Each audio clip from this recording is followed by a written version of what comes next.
Four friends who took what was supposed to be an ordinary camping trip. To those who catalog such reports, this UFO encounter is known as the Allagash incident. In the summer of 1976, art students Charlie Fultz, Chuck Rack, and twins Jack and Jim Weiner traveled north from Boston into the wilderness of Maine. For nearly a week, the trip was everything they hoped it would be. A carefree escape from city life. On the fifth day, they camped near Smith Pond, an isolated, stump-filled swamp. It was a perfect spot for night fishing. It was also the place where their lives would change forever. There was no moon that night. It was real dark. And we didn't want to get lost, so we said, well, the thing to do is make a big fire so we can see it, and then we know which way to paddle when we want to get back to camp later.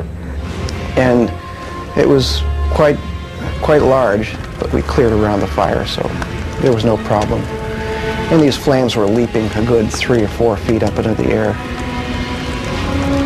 With their makeshift lighthouse aglow, the four men left their campsite behind.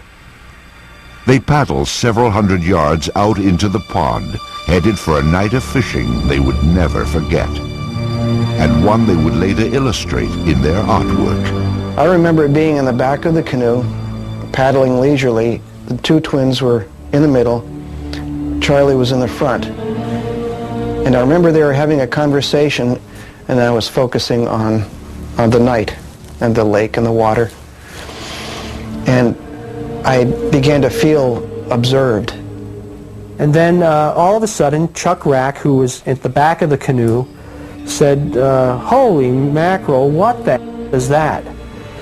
And I turned around and looked, and there was this huge, bright light that was coming out of the trees. It seemed like it was rising out of the trees. At first, we thought, well, it's got to be an airplane or something, right? So we watched it for a few seconds and realized that it wasn't an airplane because it wasn't making any sound at all. It was strange, very strange. It was a bright, luminous yellow-white, and changing from that color in a very fluid, liquid kind of a way. And we were very, very fascinated. I was in a state of extreme euphoria. I remember just feeling, wow, this is fantastic. It was just alive.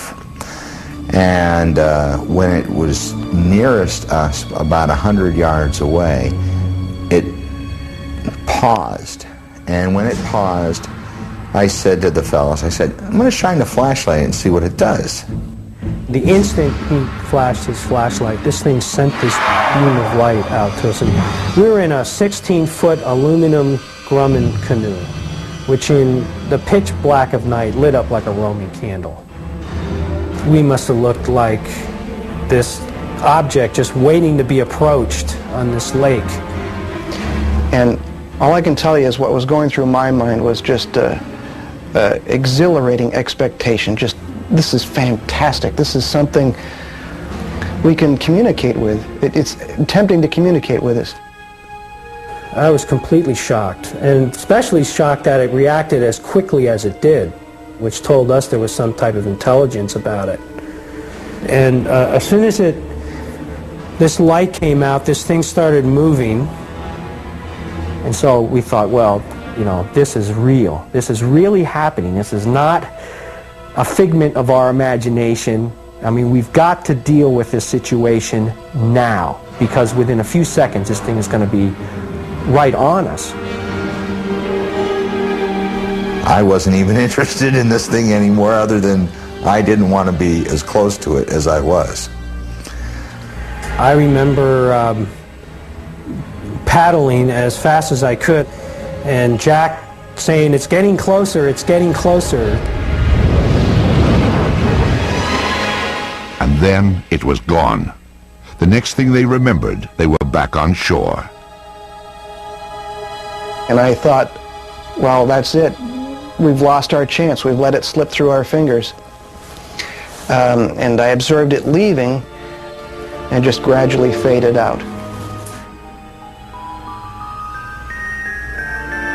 Exhausted, the four men stumbled back to their campsite. There they found the remains of their makeshift lighthouse. The fire that had been built to last for hours. The fire that was now just a pile of charred embers. At the time, no one gave it much thought, though it would later play a large role in their sighting. That night, nothing more was discussed. Not the fire, not the unknown object that had chased them only moments before. Sleep was the only thing on their minds.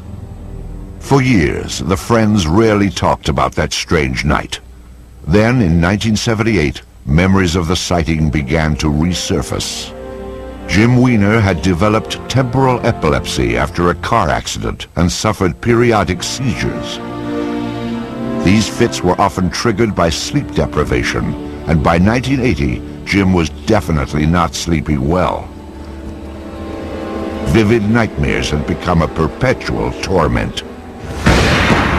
All I remember is seeing vague figures, anthropomorphic in shape, but they did not seem human to me. They were around me, and they were either doing things with my genitals, or they were prodding me with some types of instruments. There was an extreme feeling of malevolence. I mean, I was absolutely always felt terrified in this situation. For a time, Jim kept his nightmares secret. Then he confided in his brother. Jack Weiner's reaction was totally unexpected. So he starts telling me this, my nightmare, on the phone, and I go, holy mackerel, I've been having the same nightmares. What is going on here? There was no apparent explanation, but Jim was getting worse, his doctors growing more concerned. Repeatedly, they asked Jim what was wrong, and he finally revealed the nightmares. A psychiatrist working on the case said it sounded like an abduction experience. The doctor suggested that Jim speak to Ray Fowler, a UFO researcher. Jim repeated his story. Fowler took it seriously. Later, the other three also underwent hypnosis.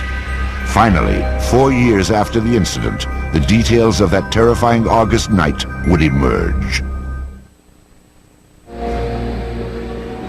When four college friends set off for a camping trip in August of 1976, they never dreamed they would end up at the epicenter of one of the most famous cases in UFO history.